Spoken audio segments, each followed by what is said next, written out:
Chapter 1. The bride heard her sister laugh behind a service door 10 minutes before the kiss.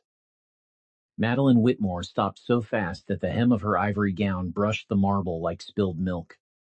The country club ballroom behind her glittered with chandeliers, polished silver, and patient smiles. Guests were waiting for the final toast. A string quartet was playing something soft and expensive. Everything looked perfect. Then Bianca Knox laughed again. The sound came through the narrow crack of a half-closed service door near the ladies' lounge. It was low and smug and intimate. Madeline knew that laugh. She had heard it in dressing rooms, family vacations, and holiday dinners. But never like this. Never sharpened by victory. She did not gasp. She did not drop her bouquet. Her fingers slid into her clutch, found her phone, and started recording. Inside the corridor, Adrian Mercer's voice answered in a hard whisper. "Keep your voice down. People are everywhere." Bianca clicked her tongue. "Relax. We already signed the paperwork. She thinks tonight ends with a honeymoon. It ends with a power of attorney." Madeline leaned one shoulder against the cold wall. The chill went through the silk and into her spine. Her face stayed still. Adrian let out a short breath. "Only if your mother does her part. Diane has to push the trust angle. Madeline listens when people call it family duty." Bianca laughed again. "She listens because she has spent her whole life trying to be the good daughter. That is why she is so easy to steer." Words landed one by one. Good daughter. Easy. Power of attorney. Madeline stared at the mirror across the hall. The woman in white stared back. Her diamond earrings flashed. Her lipstick was perfect. Her eyes were not broken. They were becoming cold. Adrian kept talking. First the general authority forms, then access to the voting proxy packet, then the Beacon Street townhouse as collateral for my expansion round. Once she is tied to the debt, she can't pull out. Bianca lowered her voice, but the phone still caught every syllable. "You promised that after the ceremony, no more delays. I did not spend 3 years sneaking around just to watch you play husband forever." 3 years. Madeline's grip tightened around the phone. 3 years meant dinners, birthdays, hospital visits, charity galas, and the funeral anniversary of her father. 3 years meant Bianca had smiled across tables while sleeping with the groom. 3 years meant Adrian had kissed Madeline on the forehead while mapping out her financial dismemberment. Adrian sounded impatient. "Don't be dramatic. I told you already. The marriage is the entry point, not the prize." "The prize is her company," Bianca said. "No. The prize is control. Whitmore Foods is just the front window. The real money sits behind her signatures, her trusts, and whatever old Lang is helping her hide." Madeline's eyes narrowed. Victor Lang had been her father's oldest partner. Publicly, he was a senior board member at Whitmore Foods. Privately, he knew more about her finances than anyone alive. Adrian had noticed him. That was useful. It meant Adrian had been hunting in the right forest, but still under the wrong tree. Bianca spoke with a smugness that made Madeline's skin feel numb.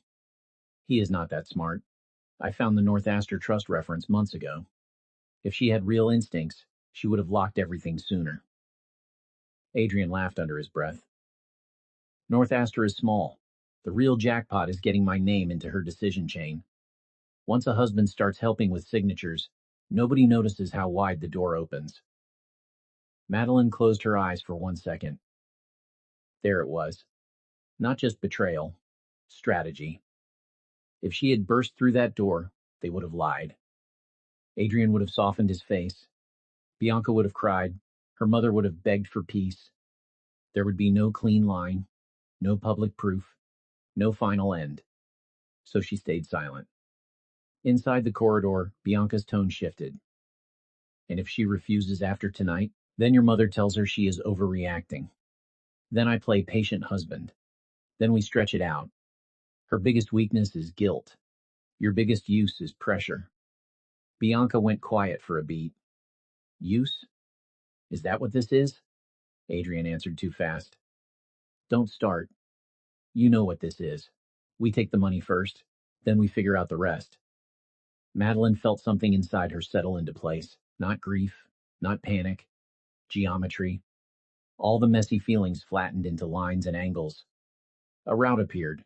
Evidence first, exposure second, destruction last. From the ballroom, the master of ceremonies announced that the screens would soon play a short film about the couple's love story. Applause broke out. Glasses clicked. Laughter floated down the hall like it belonged to another planet. Bianca let out one more smug breath. A love story. God. Adrian answered with a sound close to contempt. Go fix your face. We cannot afford a scene before the filing hits. Madeline saved the audio file before the service door even opened. Then she did something that would have terrified her a year earlier. She opened a second app and sent 2 messages. To Victor Lang, come to the front left aisle. Bring Thomas Archer with you. Do not ask questions. To Naomi Reed, stay near the sound booth. No matter what happens, do not let anyone touch my phone. She put the phone back into her clutch, dabbed the corner of one eye with a tissue, and adjusted her veil. The service door opened. Bianca stepped out first in pale blue silk, pretty and polished, her expression already rearranged into sisterly concern. She saw Madeline and froze for half a heartbeat. Then she smiled. There you are, Bianca said. Everyone is looking for you. Were you crying from happiness? Madeline looked at her calmly. It was the first time in her life she had seen Bianca, without childhood, history, or pity softening the view. Bianca looked beautiful, clever, venomous, very small. Adrian emerged behind her. His tuxedo was flawless. His smile came automatically, the kind that had charmed donors, investors, and elderly women at church fundraisers. Darling, he said, you disappeared. Madeline met his eyes. He was the first to look away. A lot became clear, she said. He frowned. A waiter passed by with champagne. Adrian chose performance over curiosity. He offered his arm. She did not take it. Together they walked back toward the ballroom, where 200 guests waited to witness a wedding. What they were actually about to witness. The ballroom fell silent on the first line of the recording. Madeline did not hurry. That was the detail people would remember later. She did not shake. She did not scream. She walked to the stage, took the microphone from the bewildered MC, and asked the DJ to connect her phone to the sound system. Adrian rose halfway from his chair. Madeline, what are you doing? She did not answer him. Her mother, Diane, looked up from the head table with instant alarm. Bianca's fingers tightened around the stem of her champagne glass. Naomi had already moved beside the DJ booth exactly as instructed. Victor Lang was on his feet near the front row. Beside him stood Thomas Archer, chairman of Beacon Harbor Bank, his lined face unreadable. Madeline nodded to the DJ. Then Bianca's voice thundered through the speakers. Relax. We already signed the paperwork. She thinks tonight ends with a honeymoon. It ends with a power of attorney. The room changed in a single breath. People who had been smiling a moment earlier sat frozen, with forks suspended in midair. The giant screens behind the floral arch showed only the pulsing waveform of the audio file. The stripped visual made the voices feel even more naked. Adrian lunged toward the booth. Victor Lang stepped in front of him before he got close. Sit down, Victor said quietly. Adrian's face hardened. Move. If the recording is fake, Victor replied, you can explain after it finishes. It did not finish quickly. Every sentence landed like a hammer. 3 years, power of attorney, voting proxies, townhouse leverage, husband as entry point, guilt as weakness, Bianca as pressure. When Adrian's voice said, the marriage is the entry point, not the prize, a woman near the center table actually covered her mouth. When Bianca said the prize is her company, Richard Mercer, Adrian's father, stood up so fast his chair scraped the floor. His wife, Evelyn Mercer, hissed, Turn it off. This is outrageous. Madeline let it keep playing. Then came the line that killed any hope of confusion. The real money sits behind her signatures, her trusts, and whatever old Lang is helping her hide. Victor did not move, but his jaw tightened. The recording ended. The ballroom stayed still. No music, no clinking glasses, no whispers at first, just the hum of the air system and the soft electrical buzz of the speakers. Bianca was first to break. "It is edited," she snapped. "She cut things together. She has always hated me." Diane stared at her younger daughter as if she no longer understood the language coming out of her mouth. "Bianca," she whispered, "that was your voice." Adrian switched tactics at once. He straightened his jacket, softened his face, and looked at the room like a man injured by madness. "Everybody needs to calm down," he said. "This was a private argument taken out of context." Madeline looked at him with almost academic interest. He had not chosen shame. He had chosen control. Good. It made the next part cleaner. He lowered his voice and stepped closer. "Enough. We signed the civil certificate. You are my wife." It was meant for her alone. Madeline smiled. That smile finally unsettled him. He had seen her gentle. He had seen her tired, amused, dutiful, grieving, elegant, and distracted. He had never seen her pleased at his mistake. She turned back to the microphone. "I want to thank everyone who came tonight," she said. Her voice carried to the far wall without effort. "You were invited to a wedding. Instead, you witnessed a fraud." A wave of whispers moved through the room. Adrian lifted his chin. "Be careful with that word."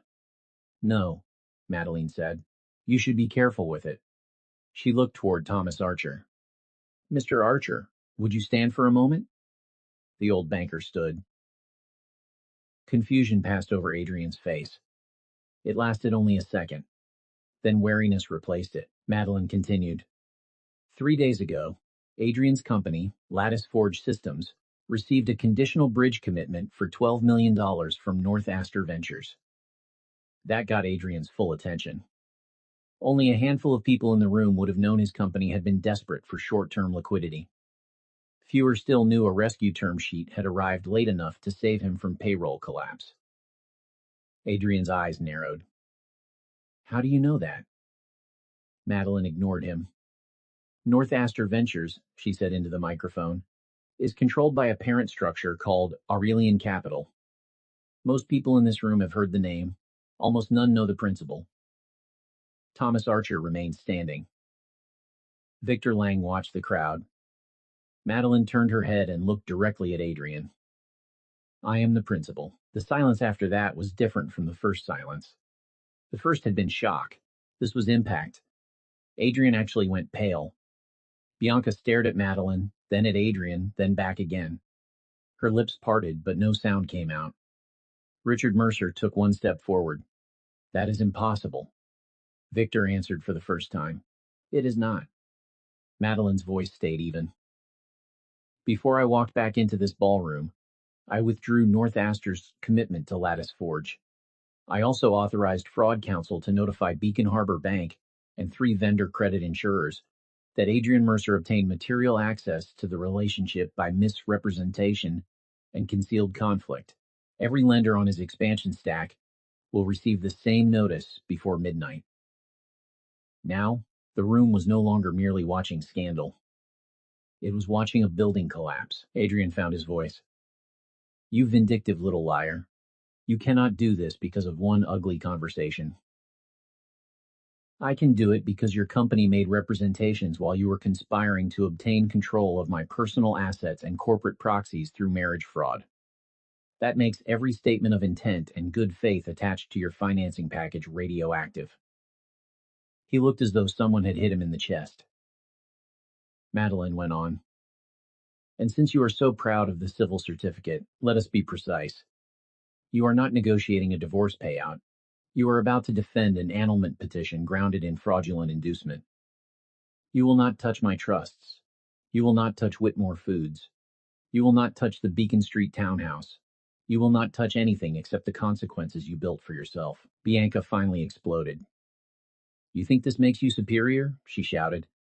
You always had everything. Dad's money, the schools, the reputation, the polished life. You stood there acting noble while everybody else got scraps. Madeline turned to her slowly. 100 faces watched them. No one blinked. Bianca, Madeline said, you think you stole a crown. You picked through a quarantine bin. Bianca recoiled as if slapped. Adrian tried to recover. You are overplaying your hand. Even if the court hears this, we are still married. You cannot erase that tonight. Madeline took off her ring and placed it on the white linen beside an untouched glass of champagne. That is the only correct thing you have said all evening, she replied. I cannot erase it tonight.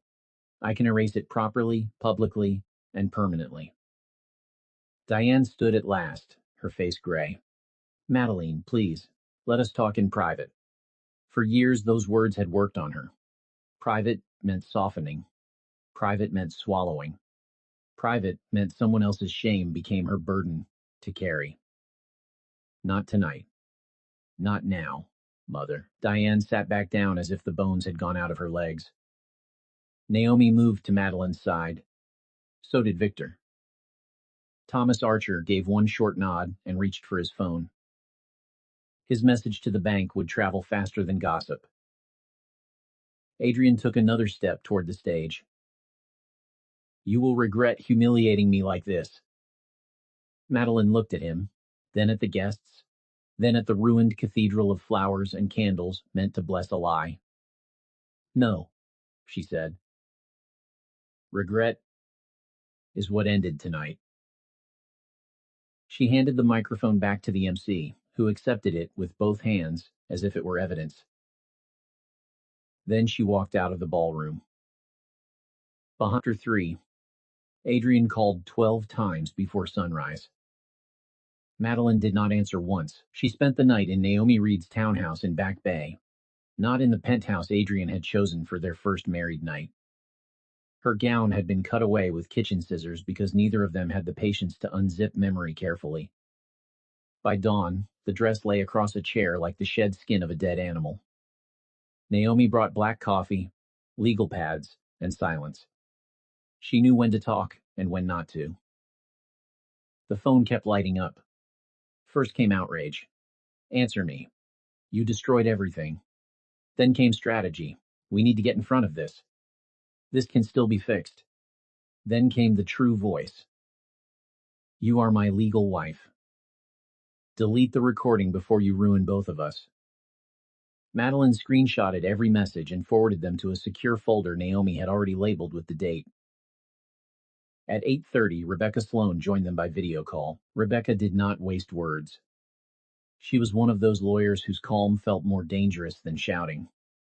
Gray suit, dark eyes, no decorative softness. Madeline's father had trusted her when she was still a rising associate. Now she ran her own firm and had a reputation for taking apart men who mistook confidence for immunity. Give me the timeline from the corridor onward, Rebecca said. Madeline did.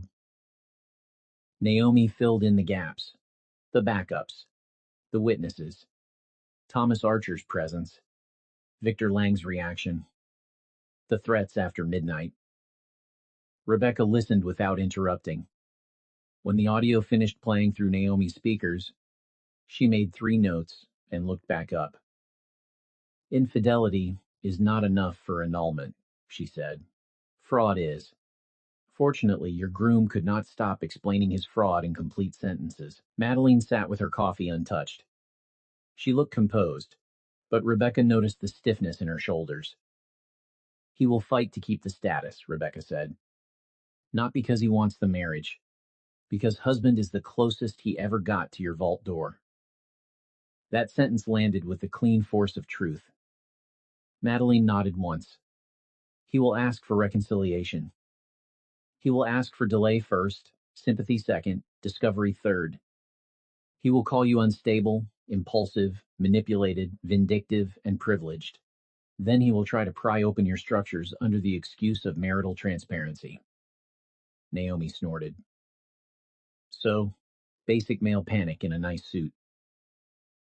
Rebecca ignored that. which means we move before he frames the field. She began dictating the immediate plan. Preserve the audio. Preserve every text. File a petition for annulment based on fraudulent inducement. Send notice to every Whitmore entity and banking partner that Adrian Mercer had no authority, actual or implied, to speak for Madeline. Lock down board materials. Preserve venue footage. Take sworn statements from the DJ, the club manager, Victor Lang, and Thomas Archer. Then Rebecca paused. Now tell me what Adrian knew, and what he only thought he knew. Madeline finally took a sip of coffee. He knew Whitmore Foods. He knew my father's estate. He knew the Beacon Street townhouse and the charitable foundation. He knew some of my trust architecture existed. He knew Victor was protecting something larger. What did he not know? Madeline met Rebecca's eyes. He did not know that Whitmore Foods is the least interesting asset I own. Naomi leaned back. She knew this part, but even she still enjoyed the effect. Madeline had spent the last 6 years building an investment empire. It was hidden under layered nominee entities. It was shielded by private family vehicles and blind structures. Her father had seeded it, but her own ruthless instincts had expanded it into a leviathan. Publicly, she had remained the polished heiress and vice chair of the family food group. Privately, she had become the principal behind Aurelian Capital, a venture platform with stakes in logistics, biotech, clean manufacturing, and cross-border debt. The secrecy was not vanity. It was armor. Only Victor Lang, one auditor, 2 external counsels, and Thomas Archer knew the full shape. Rebecca gave a thin smile. Good. Then his greed outran his intelligence. It usually does, Madeline said. Rebecca glanced down at her notes. One more thing. Did you suspect before last night? Madeline answered honestly. I suspected pieces, not the full chain. Adrian had been asking too many careful questions for months. Bianca found a trust reference she should never have seen. My mother became strangely interested in whether marriage should simplify decision-making. So I changed protocols. I blocked all informal disclosures. I moved every meaningful holding behind fresh consent gates. I let Adrian think he was circling something valuable because I wanted to see who would help him. Naomi looked at her friend with a flash of pride and pain. You built firewalls while planning floral arrangements. Madeline's expression did not change. I built them because nobody else was going to. Rebecca nodded. That helps. A judge likes a woman who acted prudently, not recklessly. It shows he was hunting access and you were protecting boundaries. At 10:15, Victor Lang arrived in person. He looked older than he had at the wedding, but angrier. He dropped a leather folder on Naomi's dining table. I have notes, he said. Adrian asked accounting for escrow summaries yesterday morning. He tried to charm a junior analyst 2 weeks ago for cap table visibility. And he asked me, more than once, how proxy assignments worked if a spouse wanted to lighten an executive burden. Madeline's mouth hardened. Will you swear to it? Gladly. Victor sat down and looked at her properly for the first time since the ballroom. Your father would have burned that club to the ground. Madeline almost smiled. I settled for the Groom. By noon, Whitmore Foods had circulated an internal notice. By 1, Beacon Harbor Bank had frozen all pending introductions tied to Adrian's expansion round. By 2, Rebecca had a draft petition ready. At 3:15, Diane called. Madeline answered only because Rebecca told her to document every material conversation. Her mother's voice sounded hollow. Can we meet? At Rebecca's office, Madeline said. A long pause. So formal, so safe. Diane arrived an hour later wearing the same coat she had worn the morning after the wedding, as if her body had stopped updating itself. She entered Rebecca's conference room like a woman walking into church after a public scandal. I came to talk sense into you, she began. Rebecca closed the door. Then talk facts instead. Diane looked at her elder daughter, and seemed, for the first time in years, unsure of her script. Bianca made terrible choices, she said. Adrian too. But public court will destroy all of us. Madeline sat very still. It already destroyed all of us. Court only names the wreckage. Diane gripped her handbag. He said he loved you. Rebecca spoke before Madeline could. He also said the marriage was an entry point, and your elder daughter was easy to steer. Diane flinched. Madeline watched her. There had been a time when that flinch would have moved her. Now it only clarified the ledger. Her mother was not the mastermind. She was the bridge. And bridges could collapse under weight. Did he ask you to pressure me about signatures? Madeline asked. Diane's silence lasted too long. Rebecca leaned forward. Mrs. Knox, if you lie now and contradict yourself later under oath, I will dismantle you in open court. Diane looked at the polished conference table. He said marriage should come with trust. He said a husband cannot build a future if his wife keeps him outside the gates. He said Madeline's father spoiled her into secrecy. He told me I needed to help her relax. There it was. Madeline had expected anger. What came instead was something colder. Confirmation. Rebecca made another note. You may have just become a witness. Diane raised her head sharply. Against my own family? Madeline answered for her. No, against the people who treated family like a weapon. When Diane left, she looked smaller than she had when she arrived. Naomi exhaled through her nose. That woman has spent 20 years calling surrender grace. Madeline looked at the petition draft on the table. Then she looked out the window at the harbor, hard and bright under the afternoon sun. Adrian still thought husband was a key. By the end of the week, heretofore Bianca opened the front door with her chin raised and her eyes already sharp. Madeline had gone to her mother's house for one reason only. Her father had kept decades of letters, notarized trust notes, and handwritten instructions in the den. Some were sentimental, some were legal. All of them mattered now. The house smelled like lemon polish and stale tension. Bianca wore cashmere, diamond studs, and the expression of someone who still believed rage could change arithmetic. Behind her, Diane hovered in the hallway, nervous and pale. Come to raid the archives? Bianca asked. Or did the courtroom performance leave you hungry for more? Madeline stepped inside without waiting for permission.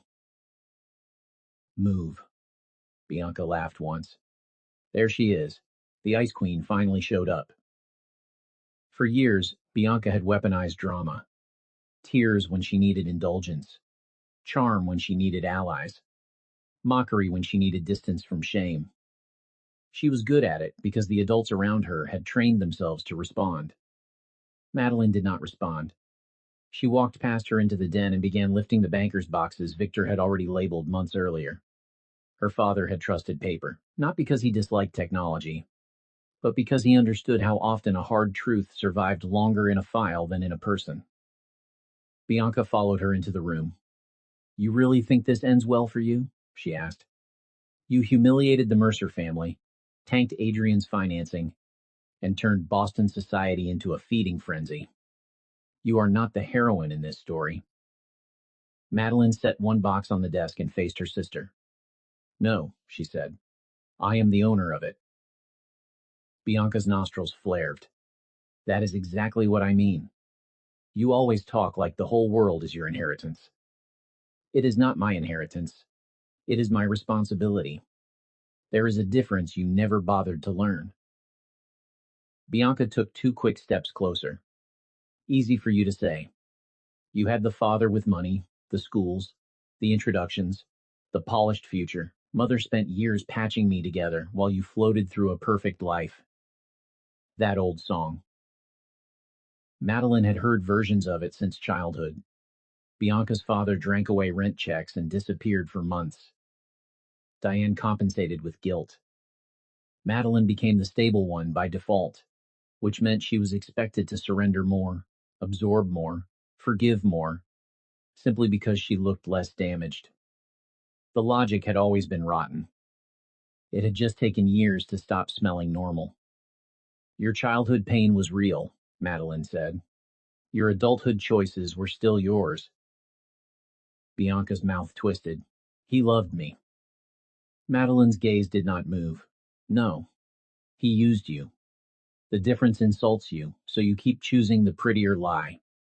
For the first time, Bianca's certainty cracked. It was slight, a flicker. But Madeline saw it. Bianca had not been stupid. That was the important part. She had found a trace of North Aster months earlier, buried in a legal index. She had confronted Adrian. He had spun her a story. He told her it was a side vehicle, a minor sleeve, nothing compared to the public company and family estate. He had fed her just enough information to keep her ambitious, and just little enough truth to keep her obedient. She had not been dumb. She had been greedy and vain and played by a better liar. Bianca recovered and crossed her arms. You think you are above all this because you had secret money tucked behind secret doors. Madeline lifted the second box. No, I think I am above letting people rob me politely. Diane spoke from the doorway at last. Please stop. Both daughters turned. There was a time when Diane saying those words would have meant the conversation ended in forced mercy. Today her voice carried no authority, only exhaustion. Bianca looked at her mother in disbelief. That is all you have? Stop. Diane swallowed. I have more. I just should have said it years ago.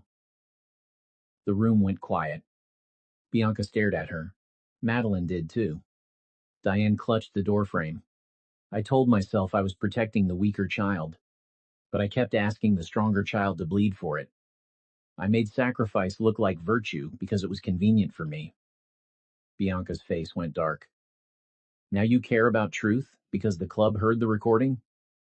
Diane closed her eyes for a second. No, I care because I heard myself inside it. Madeline said nothing. She was not ready to reward self-awareness like it erased history. It did not, but it mattered that Diane was finally speaking in cause instead of fog. Bianca took out her phone and laughed bitterly at the screen. Wonderful. Mother finds a conscience after the city does. Bianca, Diane said quietly, did you know how far he planned to go? Bianca's answer came too fast. Far enough. That was answer enough. Madeline lifted both boxes and moved toward the door. Diane followed her into the foyer. There are letters too, Diane said. From your father. I kept some back when you were younger. Madeline stopped. The box in her arms suddenly felt heavier. Why? Diane looked away. Because I was angry at him for dying and leaving you looking at me like I had failed to become him. That honesty hurt more than excuse. It also sounded more useful. Bring them to Rebecca Sloane's office, Madeline said. Not to my home, Diane nodded. Behind them, Bianca leaned against the staircase and watched with burning eyes. So that is what this is, she said. You win the company, the court, and Mother. Madeline turned back once.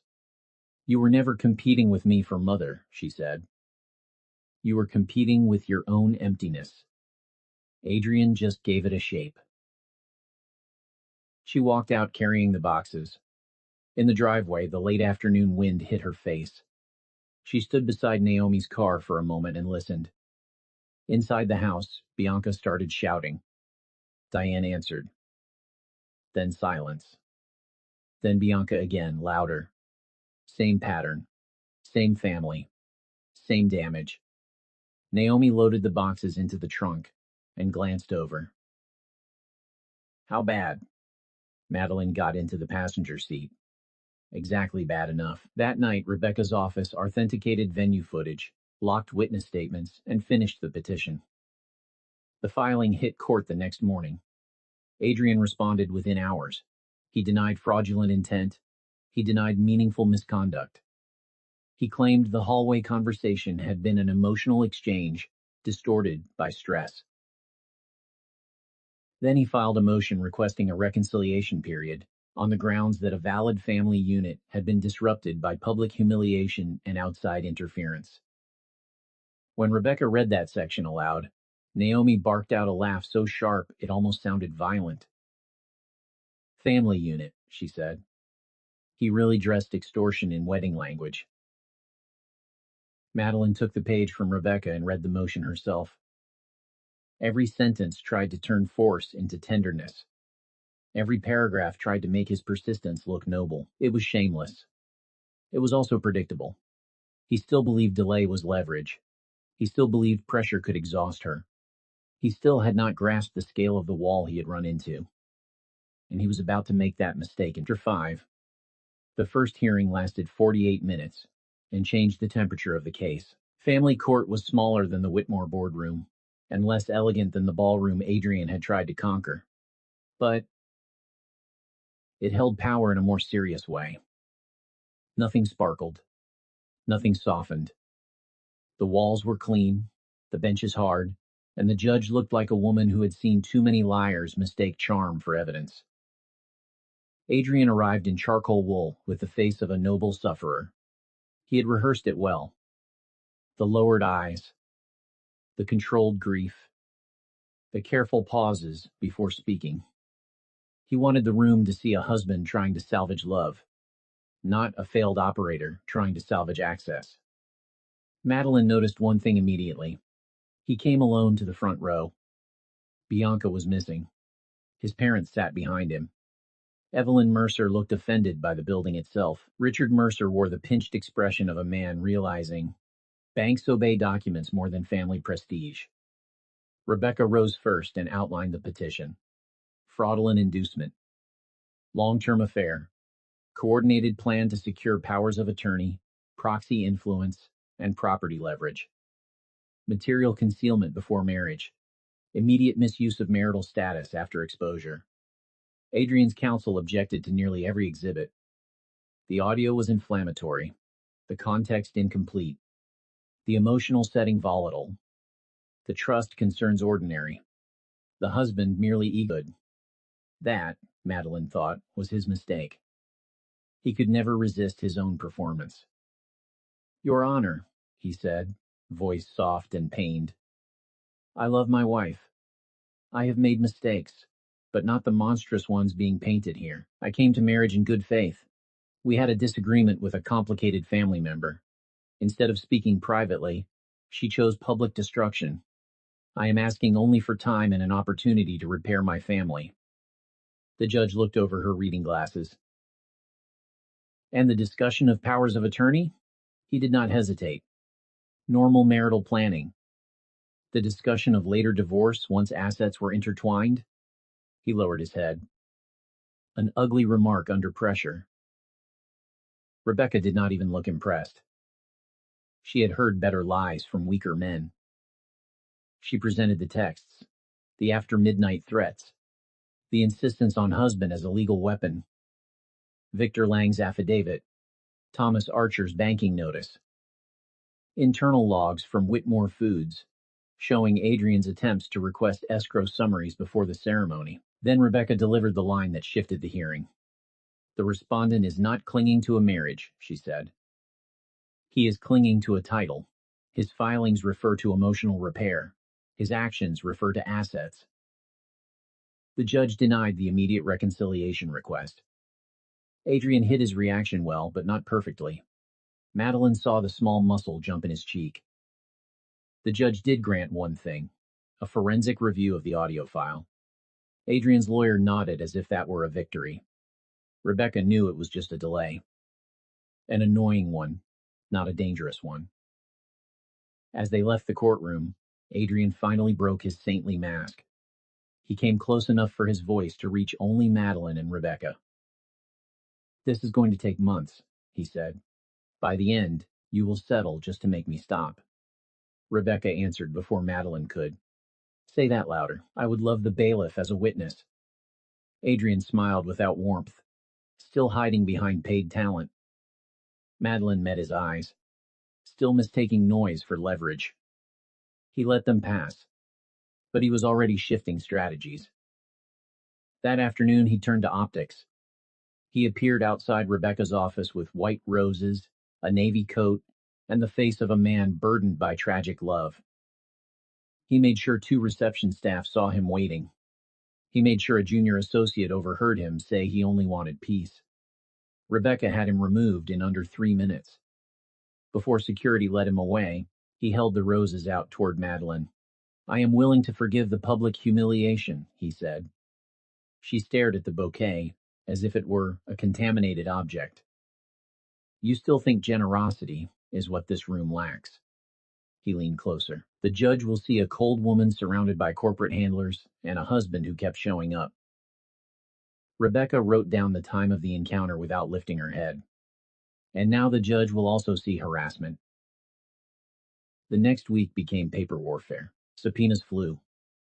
Adrian's team requested broad discovery into Madeline's premarital assets. They claimed marital interest. They requested trust documents. They hinted at hidden transfers. They asked for private schedules, capital flows, and internal summaries they had no right to see. Rebecca fought each demand line by line. Then the forensic report on the wedding audio came back. Authentic. No splice points. No synthetic overlays. No signal anomalies. Voice match conclusive. When Rebecca forwarded the report, she added only 5 words. He just lost his favorite lie. That same evening, an encrypted email reached Rebecca's office through an attachment titled Post-Ceremony Timeline. Rebecca did not open it on a live system. She had it screened, isolated, and mirrored first. When the file finally appeared on the conference room monitor, Madeline felt no shock, only recognition. It was a spreadsheet. Clean columns, dates, milestones, names, status flags. Week 1. Secure general authority forms through family trust conversation. Week 2. Identify board proxy vulnerabilities. Neutralize Lang. Month 2. Townhouse valuation and debt wrap. Month 3. Position for amicable divorce leverage. There were notes beside several cells. Bianca maintained pressure but avoid jealousy episodes. Use husband language whenever resistance rises. If annulment attempted, request counseling and psych review. Drag until exhaustion. Naomi read the lines aloud with open disgust. He literally turned a wedding into project management. Rebecca zoomed in on metadata. "This is explosive. It is not yet court ready." "Can it be traced?" Madeline asked. "Likely. But I need more than likely. If I introduce anonymous poison and fail to authenticate it, I give him a new script." Madeline looked at the final line on the sheet. By month 6, asset fusion should create exit leverage. Not love, not future. Fusion, exit, leverage. Rebecca printed the file and sealed it in evidence. "Who sent it?" Naomi asked. Rebecca's mouth flattened. "Someone who has stopped feeling protected." The next morning, Diane arrived with a bundle of old letters tied in faded ribbon. She also came with a statement. In Rebecca's office, voice shaking but clear, she admitted that Adrian had coached her before the wedding. He told her to frame signature access as maturity. He told her to call secrecy childish. He told her that a decent wife would not keep her husband outside the gates of family money. Rebecca got it all on the record. When Diane finished, she looked at Madeline with wet eyes. "I do not expect forgiveness." Madeline rested her hand on the letters, not on her mother's. "Good," she said. "Expectation has caused enough damage." By the end of that day, the case had teeth. Adrian 6 lattice forge systems began to die in public on a Tuesday.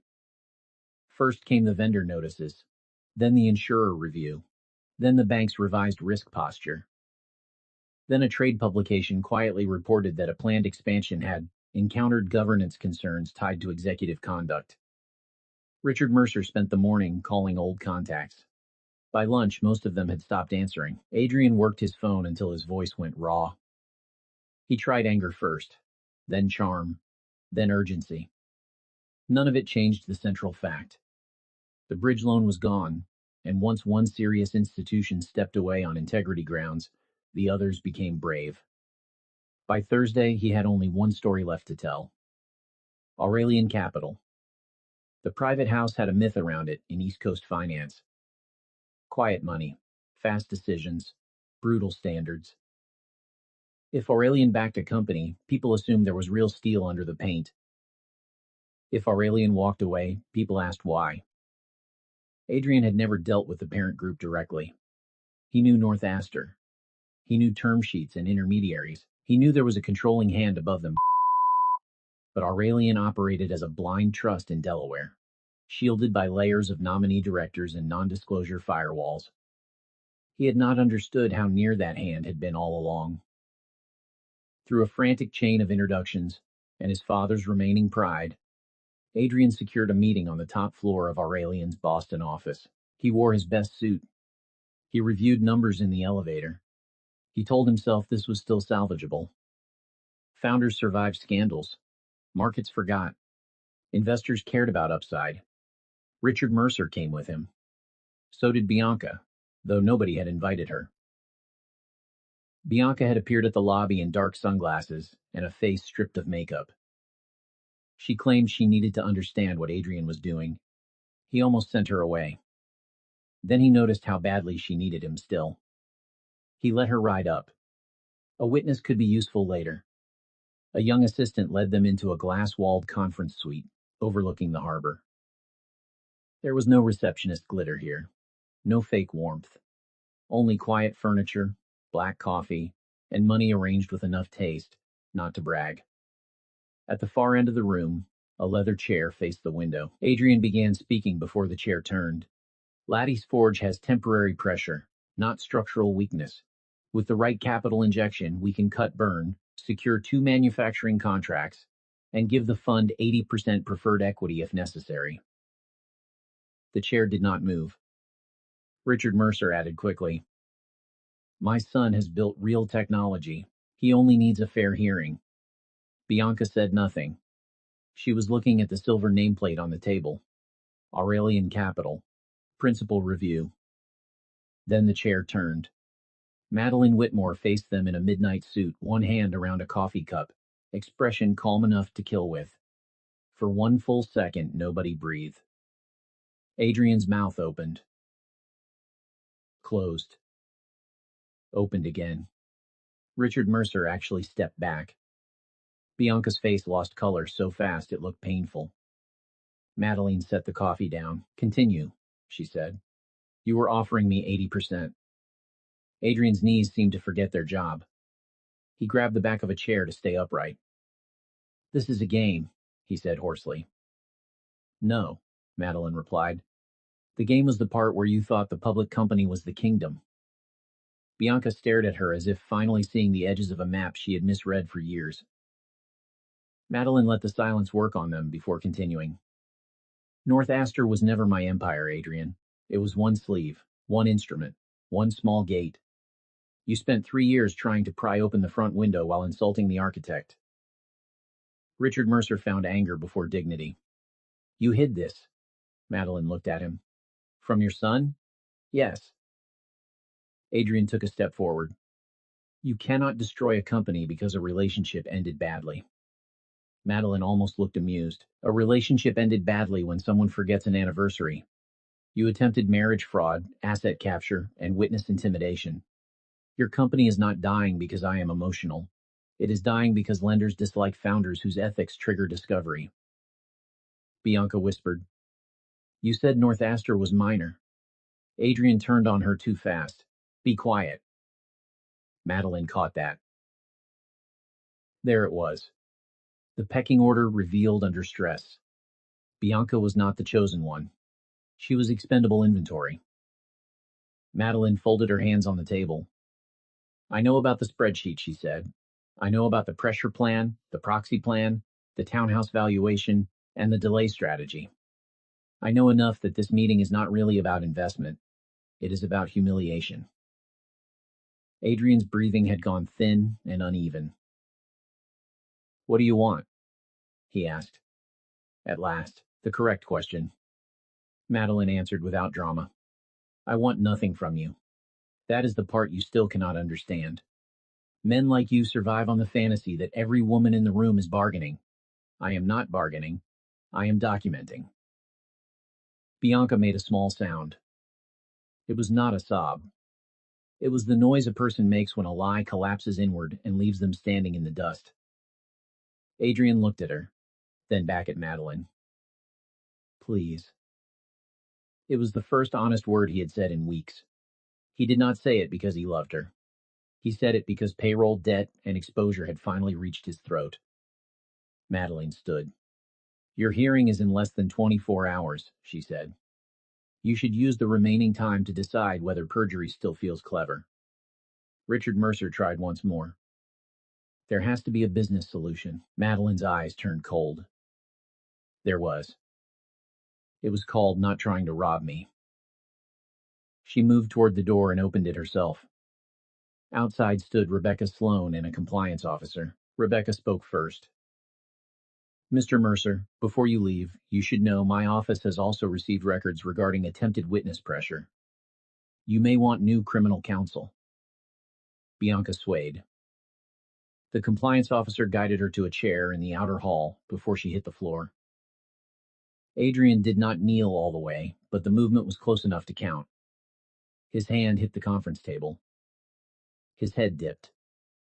Pride had finally met concrete. Madeline watched him for a moment. He had once told her that success belonged to people bold enough to take. He said hesitation was for weaker families. He admired appetite. He mistook appetite for power. Now he looked exactly like what he was. A hungry man who had mistaken a locked museum for an open buffet. Madeline left the room without another word. She didn't need to look back. She already knew what would happen next. 2 weeks ago, Rebecca had quietly routed a conditional immunity offer to a private email address Bianca used for boutique purchases. The seed was planted. By evening, Bianca had sent Rebecca a message requesting an emergency meeting. She was ready to hand over at Rebecca's office with a split lip, a bruised wrist, and no illusions left. She did not cry. That was the most surprising part. The old Bianca would have entered in tears, seeking position through fragility. This Bianca looked hollowed out, angry, and finally sober. She placed a flash drive on the conference table and kept her hand on it for a second before letting go. "He waited for me outside my building," she said. "When I told him I was done covering for him, he said I was unstable, vindictive, and lucky he had ever chosen me. His father told me a doctor could easily describe me as emotionally compromised if I started inventing stories for court." Rebecca's expression did not change, but Naomi muttered something vicious under her breath. Bianca looked at Madeline once, then away. "I kept things," Bianca said. "Not because I am noble, because I did not trust him either." That, Madeline believed.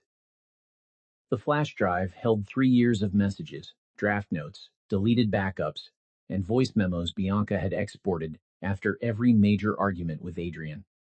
She had been preserving ammunition even while pretending devotion. That was the part people often missed about selfish people. They rarely trusted each other. Greed does not create loyalty. It creates temporary alignment. Rebecca reviewed the material in silence. Text after text stripped Adrian bare. After the civil filing, she will soften. Women like her fear scandal more than loss. Keep your mother on message. She is the pressure point. Without board visibility, marriage is just ceremony. If annulment starts, request counseling, mental strain review, and delay every hearing possible. Time breaks people faster than truth helps them. There were voice notes too. In one, Adrian sounded bored as he explained legal theater to Bianca, like a senior manager training a junior hire. Judges love family language. Use it until they stop thinking money and start thinking repair. In another, he laughed while discussing Diane. Quote, "She still thinks guilt is parenting. That makes her useful." Diane heard that one. She stood in the corner of the conference room, hands pressed together so tightly her knuckles whitened. Bianca finally looked at her mother. "You wanted honesty. There it is." Diane did not defend herself. "I heard it." Rebecca moved quickly. She authenticated the drive, copied chain records, and prepared an amended evidentiary packet. She also alerted the court to possible witness intimidation. By afternoon, Adrian's counsel had been notified. The final hearing opened the next morning. This time Bianca was there. So was Thomas Archer. So was Victor Lang. So was half the city's rumor network pretending to be ordinary observers on public benches. Adrian walked in late and pale. He had lost the glow of expensive certainty. His suit still fit. His face no longer did. Richard Mercer sat behind him, looking 20 years older. Evelyn Mercer had chosen pearls for the occasion, as if etiquette could outdress collapse. The judge took one look at the expanded filings and went straight to business. Rebecca called Bianca first. Bianca testified without softness. She admitted the affair. She admitted the plan. She admitted her own motives. That was what made her credible. She did not try to make herself pure. She simply stopped making Adrian look human. He told me the marriage was a funnel, Bianca said. He said Madeline's public composure would make her slow to fight. He said once the signatures started, the rest would be mechanics. Adrian's counsel pounced. And why should this court trust a jealous mistress who has already admitted manipulation? Bianca did not flinch. Because I brought receipts instead of poetry. Even the judge's mouth twitched at that. The messages were entered. The voice notes played. Adrian's own voice filled the courtroom, cool and practical, discussing delay, pressure, optics, and the use of husband as leverage. Rebecca then called Diane. Years of family habit seemed to fall away when Diane took the stand. Her voice shook at first, then steadied. I taught my elder daughter that peace mattered more than fairness, she said. That made her easy to burden. I taught my younger daughter that pain excused appetite. That made her dangerous. Adrian Mercer noticed both things and tried to use them. Adrian's lawyer tried to paint Diane as a guilty mother chasing redemption through performance. Diane answered plainly. Guilt made me slow. It did not make these recordings. Victor Lang followed and dismantled Adrian's business posture with professional contempt. He described the repeated attempts to extract proxy information, the questions about board replacement, the unusual interest in who could sign what if a spouse was too overwhelmed. Then Thomas Archer confirmed the financing chain and the immediate risk concerns triggered by Adrian's conduct. By the time Rebecca stood for cross of Adrian himself, the room already knew how the story ended. The only question was how many nails she wanted in the coffin. Adrian still tried. He called the texts jokes. He called the spreadsheet brainstorming. He called the voice notes venting. He called Bianca unstable. He called Diane confused. He called Madeline vindictive. Rebecca let him speak until the lies tangled around his own neck. Then she asked one simple question.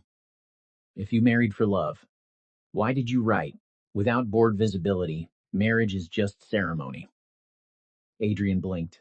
Hyperbole. Rebecca took another sheet. And this. Time breaks people faster than truth helps them. Is that also marital poetry? A ripple moved through the gallery. Adrian's jaw clenched. Taken out of context. Rebecca did not smile. Your entire defense has been context. The problem is that your context keeps sounding like extortion. He had no answer. The judge recessed for less than an hour. During that hour, nobody spoke much in the hall. Bianca sat alone by a window, posture rigid, staring at the courthouse steps as if they might open and swallow her. Diane approached once and stopped a few feet away. You can still leave this city, Diane said quietly. But you cannot leave your choices. Bianca let out a brittle laugh. Trust you to find the lesson when everything is already ash. Diane accepted the blow. Yes. Madeline stood apart with Naomi and Rebecca. She did not feel triumph yet, only fatigue and a hard kind of clarity. Winning in court was not joy, it was sanitation. When the bailiff called them back in, Adrian looked suddenly afraid. This, Madeline thought, was the first real thing on his face since the corridor. The judge's ruling was crisp and devastating. She found clear and convincing evidence that Adrian Mercer entered the marriage through fraudulent inducement. She cited the long-term affair, the asset strategy, The proxy discussions, the post-exposure threats, the delay plans, and the repeated attempts to cloak financial predation in family language. The petition for annulment was granted. The marriage was void, as if it had never lawfully existed. All derivative spousal claims terminated immediately. The judge also referred the intimidation material to the appropriate authorities for review. Adrian stood so fast his chair hit the floor. "This is not over," he snapped. The judge did not even look impressed. "That is not your choice alone." He turned toward Madeline then, rage finally burning through the last wet cloth of performance. "You think you won because you have money." Madeline stood. "No," she said. "I won because you confused access with entitlement." Chapter 8 Adrian filed an appeal 4 days later. It failed 9 days after that. The appellate panel did not need much time. The record was ugly, complete, and precise. Fraud leaves a scent when it is documented by its own author. Lattice Forge entered restructuring before the month ended. Several advisors resigned. A vendor sued. One board member claimed ignorance in a trade interview no one believed. Richard Mercer disappeared from the club circuit. Evelyn Mercer spoke about privacy to anyone still willing to listen. Bianca left Massachusetts in silence. She texted once before changing her number. No forgiveness requested. No sisterhood revived. Only one flat sentence. She would not come back unless invited. Madeline did not reply.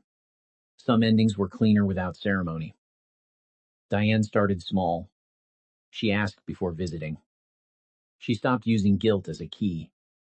She brought the rest of Edward Whitmore's letters in a worn shoebox and did not make herself the subject of the handoff. One evening, after the legal noise had finally quieted, Madeline sat alone in the Beacon Street townhouse library and opened another letter from her father. His handwriting leaned slightly forward, as if even his pen had momentum. "A boundary is not cruelty," he had written years before. "It is the line where self-respect stops negotiating with appetite." Madeline read the sentence 3 times. Outside, rain tapped softly against the tall windows. The city moved on beneath it. Taxis. Headlights. People who knew nothing about court filings or service corridors, or why one woman in a quiet library had finally stopped mistaking endurance for virtue. She used to think strength meant absorbing damage without visible complaint. Her father had built companies. Her mother had survived scarcity. Bianca had turned injury into appetite. Adrian had turned charm into extraction. Everyone around her had taught some version of power. Most of those lessons were diseased. Now she had her own definition. Power was not how much one could endure. Power was the ability to say no before a thief called the theft love. 3 weeks later, Whitmore Foods held its annual leadership meeting. Victor Lang introduced Madeline not as the careful heir, not as the grieving daughter, and not as the temporary keeper of a dead man's seat. He introduced her as chair. The room stood. Madeline accepted the applause with steady eyes. She did not mention Adrian. She did not mention court. She spoke about operations, expansion, labor standards, and a new logistics initiative that would cut waste across 3 states. Clean work. Real work. Work that had nothing to do with being chosen by a man. After the meeting, Naomi cornered her in the hall with 2 paper cups of coffee. "You know what annoys me most?" Naomi said. Madeline raised an eyebrow. "There are many options. That he really thought becoming your husband made him important." Madeline took the coffee. He was not entirely wrong. Naomi blinked. Madeline looked out through the glass wall at the city below. "It made him important for exactly one reason," she said. "It revealed who deserved to be removed." Naomi laughed so hard she nearly spilled the coffee. By early autumn, Diane was allowed into the townhouse kitchen without the air tightening. That was progress, not absolution. She and Madeline learned a new way to speak. Slower. Less decorative. More true. One Saturday, Diane stood at the counter slicing pears while Madeline read another letter from Edward. I kept trying to repair Bianca by asking you to bend, Diane said suddenly. It was lazy love. I dressed it as sacrifice because sacrifice sounds holy. Madeline folded the letter closed. You were afraid that fairness would look like choosing, she said. Diane nodded, eyes wet, but not begging. Yes. And now? Now I know refusing to choose was still a choice. That answer did not heal everything. It did something better. It stopped pretending. Months later, on the ground floor of a restored brick building in the South End, Whitmore Foods opened a new flagship coffee roastery and training cafe. It was a smaller project than Aurelian's global deals, and a quieter one than a courtroom win. Madeline loved it for exactly that reason. The place smelled of roasted beans, citrus glaze, and warm bread. Employees moved with crisp confidence. Students from a neighborhood training program laughed near the pastry case. Naomi directed flower placement like a battlefield general. Victor Lang argued about espresso ratios with a barista half his age and somehow lost. Diane arrived last. She paused near the entrance, unsure whether to step fully inside. Madeline walked over and handed her a cup without a speech. Diane took it with both hands. No tears. No performance. Just a beginning. That night, after the launch crowd thinned and the chairs were stacked, Madeline stepped outside onto the rain-dark sidewalk. The windows behind her glowed amber.